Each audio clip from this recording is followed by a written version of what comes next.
من قبلهم وليمكنن لهم دينهم الذي ارتضى لهم وليبدلنهم من بعد خوفهم أمنا. وقال رسول الله صلى الله عليه وسلم: إن بني إسرائيل كانت تسوسهم الأنبياء كلما هلك نبي خلفه آخر ولا نبي بعدي وسيكون خلفاء فيكثرون. بارك الله لنا ولكم في القرآن العظيم ونفعنا وإياكم بالآيات والذكر الحكيم. اللهم صل على محمد وعلى آل محمد كما صليت على إبراهيم وعلى آل إبراهيم إنك حميد مجيد. اللهم بارك على محمد وعلى آل محمد كما باركت على إبراهيم وعلى آل إبراهيم إنك حميد مجيد. محترم حضرات ওলামায়ে কেরাম, সম্মানিত দিনী ভাইরা, অনেক রাত হয়ে গিয়েছে। আপনারা সেই দিনের বেলা থেকে মাহফিল চলছে, এত রাত পর্যন্ত মাহফিল চলার কথা না। আপনারা অপেক্ষমান আছেন, আর আমিও আমার অন্যান্য ব্যস্ততার মধ্য দিয়ে সময় করতে পারছিলাম না। যাই হোক, এরপরে আল্লাহ পাক রব্বুল আলামিনের অশেষ মেহেরবানি যে শেষ মুহূর্তে এসে হলেও আপনাদের সাথে আল্লাহ পাক রব্বুল আলামিন আমাকে মিলিত হওয়ার তৌফিক দান করেছেন, আলহামদুলিল্লাহ। সেই জন্য আমি আপনাদেরও শুকরিয়া আদায় করি। আল্লাহ আপনাদেরকে উত্তম বিনিময় জাযায়ে খায়র দান করুন, আমিন। আমি এখন ছোট্ট একটা কথা বলবো। এটা আমাদের বর্তমান জাতীয় জীবনে আমাদের জন্য একটা দিক নির্দেশনামূলক কথা, এবং গোটা উম্মার জন্য এই সময়ের একটা অবস্থার কথা আমি আপনাদের সামনে তুলে ধরব। আমি নবী আকরাম সাল্লাল্লাহু আলাইহি ওয়াসাল্লামের একটি হাদিস পাঠ করেছি, যে হাদিস থেকে ইসলামী নেতৃত্বের একটা মৌলিক ধারণা ফুটে ওঠে, যে মুসলমানদের নেতৃত্ব কিভাবে হওয়া উচিত, কিসের ভিত্তিতে হওয়া উচিত। নবীজি সাল্লাল্লাহু আলাইহি ওয়াসাল্লাম বলেছেন যে আমাদের পূর্বে হাজার হাজার বছর ধরে দুনিয়াতে নেতৃত্ব কিভাবে চলেছে। আল্লাহর নবী বলেন যে সেই একেবারে ইব্রাহিম আলাইহিস সালাতু ওয়াস সালামের পর থেকেই ইব্রাহিম আলাইহিস সালামের সন্তান দুইজন, একজন হলেন হযরত ইসমাঈল আলাইহিস সালাম, আরেকজনের নাম কি ইসহাক আলাইহিস সালাম। ইসহাক আলাইহিস সালাতু ওয়াস সালামের বংশে অসংখ্য অগণিত নবী রাসূল এসেছেন। ইসহাক আলাইহিস সালামের ছেলের নাম হলো ইয়াকুব আলাইহিস সালাম। ইয়াকুব আলাইহিস সালামের অপর নাম হলো ইসরাঈল। এই জন্যই ইয়াকুব আলাইহিস সালামের বংশধরকে বলা হয় বনি ইসরাঈল। তো এই বনি ইসরাঈলের মধ্যেই হাজার হাজার বছর পর্যন্ত নবী রাসূল এসেছেন। ইব্রাহিম আলাইহিস সালামের বড় ছেলে, বড় সন্তান ইসমাঈল আলাইহিস সালামের বংশে কোনো নবী আসেনি। শুধু এক বংশে, এক ছেলের বংশেই হাজার হাজার বছর পর্যন্ত নবী রাসূল এসেছেন। তো একদিকে পাল্লা ভারী হয়ে গেছে, এক ছেলের বংশের পাল্লা, আরেক ছেলের বংশের পাল্লা হালকা হয়ে গেছে। আল্লাহ পাক রব্বুল আলামিন ইসমাঈল আলাইহিস সালামের বংশে সর্বশেষ নবী মুহাম্মদুর রাসূলুল্লাহ সাল্লাল্লাহু আলাইহি ওয়াসাল্লামকে প্রেরণ করে দুই ছেলের পাল্লা সমান করে। তো যাই হোক, ধারণা করা হয় যে ইব্রাহিম আলাইহিস সালামের পরে দুনিয়াতে সকল নবী রাসূল ইব্রাহিম আলাইহিস সালামের বংশ থেকেই এসেছেন। এই জন্যই আল্লাহ পাক রব্বুল আলামিন বলেছেন বিশ্বাসী সম্প্রদায়ের জন্য মিল্লাতা আবিকুম ইব্রাহিম, যে মুসলিম জাতি, বিশ্বাসী জাতি, যারা আল্লাহকে বিশ্বাসী, তাদের জাতির পিতা হলো ইব্রাহিম আলাইহিস সালাম। তো আল্লাহ নবী বলেন যে এই যে হাজার হাজার বছর পর্যন্ত বনি ইসরাইলের মধ্যে নবুয়ত চলেছে, কিভাবে নবীগণ কিরকম দায়িত্ব পালন করেছেন। আল্লাহ নবী বলেন ইন্না বনি ইসরাইল কানাত তাসুসুহুমুল আম্বিয়া, যে নবীগণ শুধুমাত্র ধর্মীয় নির্দেশনা দিতেন, ব্যাপারটা এতটুকুই ছিল না। ওই যুগের নবীগণ যেমনি ভাবে মানুষকে ধর্মের দিক থেকে ধর্মীয় বিষয়ে তারা মানুষকে গাইডলাইন দিতেন, একই সাথে তাসুসুহুম, তাসুসু এই শব্দটা মাদ্রাসার ছাত্ররা ভালো বুঝবে। সাসা ইয়াসুসু সিয়াসাতুন শব্দটা আসছেই হলো সিয়াসাতুন থেকে। কি থেকে? সিয়াসাত। সিয়াসাত অর্থ কি? এই যে একজন সাধারণ মানুষ মাদ্রাসার ছাত্র, আপনি কি পরিচয় কি আপনার?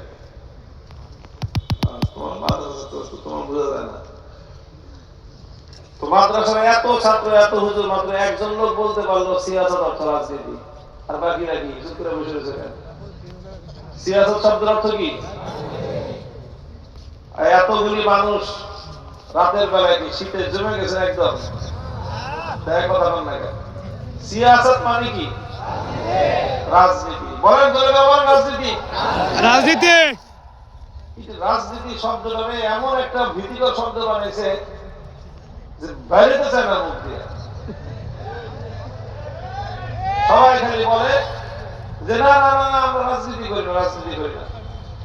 বাট আমরা রাজনীতি করি, আগামীতেও রাজনীতি করব, এবং আগামীতে শুধু আমরাই রাজনীতি করব।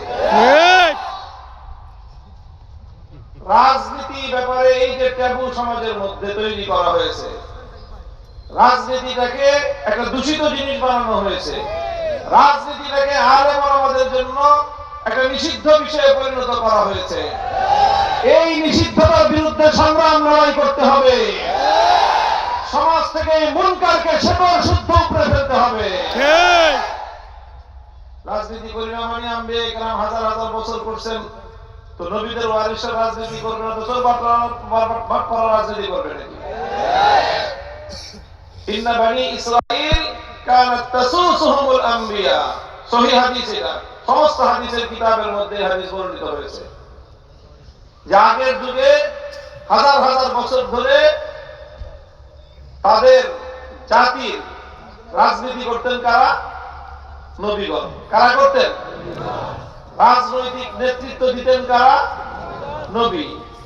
যিনি নবী তিনি রাজনৈতিক নেতা, যিনি নবী তিনি রাজনৈতিক লিডার। এর বাইরে আর কোন রাজনৈতিক নেতা খেতা চলতো না ওই যুগে। এইভাবে কুল্লামা হালাকা নাবিয়্যুন খালাফাহু আখারু আলা নাবিয়্যা বাদি। আল্লাহর পয়গম্বর বলেন যে একজন নবী যখন আল্লাহর পক্ষ থেকে প্রেরিত হতেন, নবীদেরকে নির্বাচন করেন কে? নবীরা আল্লাহর পক্ষ থেকে সিলেক্টেড। দুনিয়ার কোন মানুষ নবী নির্বাচন করতে পারে না। পারে? কোন নবী ভোট দিয়ে নির্বাচন হয়েছে? তাহলে নবী নির্বাচন করেন কে? আল্লাহ। আল্লাহ যাকে ইচ্ছা তাকে আল্লাহ নবুয়ত দান করেন। আল্লাহ যাকে ভালো মনে করেন কে নবুয়তের দায়িত্ব পালন করতে পারবে সেটা আল্লাহ জানেন। এই জন্য আল্লাহ নবুয়ত দেওয়ার দায়িত্ব দুনিয়ার কোন মানুষকে দেন নাই, কোন নবীকেও দেন নাই। যে কোন নবী নিজের পরে আরেকজনকে নিজের নবুয়ত দিয়ে যাবে, এই ক্ষমতা আল্লাহ কোন নবীকেও দেন নাই। নবুয়ত সরাসরি দেন কে? আল্লাহ। তো আল্লাহ পাক রব্বুল আলামিন যাদেরকে নবুয়ত দিতেন তারা একদিকে ধর্ম পরিচালনা করত, আরেকদিকে সেই নবীগণ রাষ্ট্র পরিচালনা করতেন। কুল্লামা হালাকা নাবিয়্যুন খালাফাহু আখার, এক নবী চলে যাওয়ার সাথে সাথে তার জায়গায় আল্লাহ পাক আরেকজনকে নবী বানায় পাঠাতেন। তিনিও এসে একদিকে ধর্মের নেতৃত্ব দিতেন, আরেকদিকে রাজনৈতিক নেতৃত্ব দিতেন। এইভাবে চলতে চলতে আল্লাহ নবী বলেন আনা খাতামুন নাবিয়্যিন ওয়া লা নাবিয়্যা বাদি, আমি হলাম সর্বশেষ নবী। সুতরাং নবীদের দায়িত্ব দুইটা, একটা হলো ধর্মীয় নেতৃত্ব দেওয়া, আর একটা হলো রাজনৈতিক নেতৃত্ব দেওয়া। এই জন্য আমাদের নবী শুধু ধর্মীয় অঙ্গনের নেতৃত্ব দিয়ে ক্ষান্ত হন নাই, বরং যেই নবী ধর্মীয় অঙ্গনের নেতৃত্ব দিয়েছেন, যিনি মসজিদে ইমামতি করেছেন, যিনি উম্মতকে কোরআন হাদিসের ইলম শিক্ষা দিয়েছেন, সেই নবী আবার রাষ্ট্র এবং রাজনীতিও পরিচালনা তিনিই করেছেন। আমাদের নবী নিজের জীবদ্দশায় একটা বিশাল খেলাফত কায়েম করেছেন, বিশাল, যার ভৌগোলিক পরিমাপ হলো 12.5 লক্ষ বর্গ মাইল। কত লক্ষ? 12.5 লক্ষ বর্গ মাইল। বাংলাদেশটা কতটুকু জানেন? 56,000-এর কম, কিছু কম আছে, যাই হোক ধরলাম 56,000 বর্গ মাইল। এই বাংলাদেশটাকে 24 দিয়ে গুণ দেন, কত হবে? কত হবে? 56কে ডবল করলে কত হয়? 1,12,000। এরকম ভাবে 12টা 1,12,000 যোগ করলে হবে 25 লাখের মতো। এই কি বলি, 13 লাখের মতো। কত? তো বাংলাদেশের 24টা বাংলাদেশ জোড়া দিলে যত বড় দেশ হয়, আল্লাহর নবী এত বড় রাষ্ট্র প্রতিষ্ঠা করে খেলাফত কায়েম করে তারপরে দুনিয়া থেকে বিদায় নিয়েছেন। বুঝছেন পরিধিটা? বাংলাদেশের সমান কয়টা? 24টা বাংলাদেশ একত্রিত করলে যেই পরিমাণ যত বড় দেশ হবে, রাসূল সাল্লাল্লাহু আলাইহি ওয়াসাল্লাম এত বড় খেলাফত কায়েম করে এই পূর্ণ খেলাফতের মধ্যে সমস্ত বিধিবিধান আল্লাহর কোরআন এবং নবীর সুন্নাহ ইসলামী শরিয়া মোতাবেক প্রতিষ্ঠিত করে তারপরে নবীজি দুনিয়া থেকে বিদায় নিয়েছেন। তাহলে আল্লাহর নবী তিনি ছিলেন আল্লাহর পক্ষ থেকে প্রেরিত সর্বশেষ নবী এবং আল্লাহর পক্ষ থেকে মনোনীত সর্বশেষ রাজনৈতিক নেতা। নবীজি ইন্তেকাল করার পরে এখন একটা শূন্যতা সৃষ্টি হলো, তাই না? আরে শূন্যতা সৃষ্টি হলো কিনা? আল্লাহ আর কাউকে নবী হিসেবে নিয়োগ দিবেন আল্লাহ? কিয়ামত পর্যন্ত আর কোন নবী আসবে না? সেটা ভণ্ড কাদিয়ানীরা নবী না, নবুয়তের মিথ্যা দাবিদার, ভণ্ড দাবিদার। যারাই কিয়ামত পর্যন্ত নবুয়তের দাবি করবে সবগুলো ভণ্ড, মিথ্যাবাদী, কাযযাব। ঠিক। তাহলে আল্লাহর নবী যখন দুনিয়া থেকে বিদায় নিলেন, আর কোন নবী আসবে না, তাহলে সেই ক্ষেত্রে দুইটা শূন্যতা সৃষ্টি হলো। কয়টা শূন্যতা? একটা হলো ধর্মীয় শূন্যতা, আর একটা রাজনৈতিক শূন্যতা। কথা বলেন ঠিক না বেঠিক? ঠিক। এখন এই দুই শূন্যতা পূরণ হবে কিভাবে? নবী আকরাম সাল্লাল্লাহু আলাইহি ওয়াসাল্লাম দুই হাদিসের মধ্যে এই দুই শূন্যতা পূরণ করার তিনি ব্যবস্থা দিয়ে গেছেন। এক হাদিসে বলেছেন, আল উলামা ওয়ারাসাতুল আম্বিয়া ওয়া ইন্নাল আম্বিয়া লাম ইউওয়ারিসু দিনারান ওয়ালা দিরহামা ইন্নামা ওয়ারাসুল ইলম। আলেমরা হলেন নবীদের ওয়ারিস। মিরাসে তারা কি পেয়েছে? জায়গা জমি, বাড়িঘর। তারা নবীদের কাছ থেকে ইলম পেয়েছে।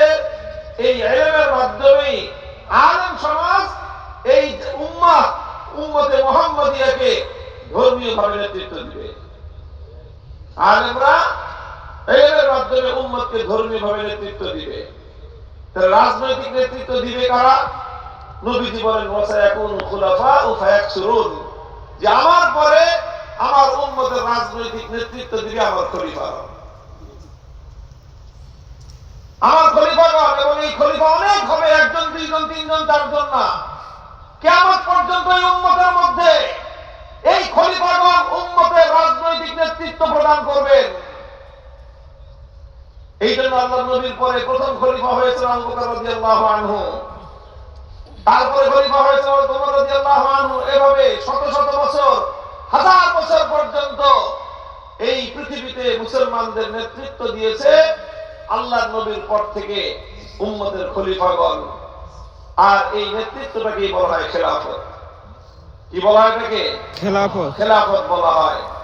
এই খেলাফতের মাধ্যমেই রাজনৈতিক নেতৃত্বের মধ্যে যে শূন্যতা সৃষ্টি হয়েছে, সেই শূন্যতা পূরণ হবে খেলাফতের মাধ্যমে। এটাই আল্লাহ নবী বলে গেছেন।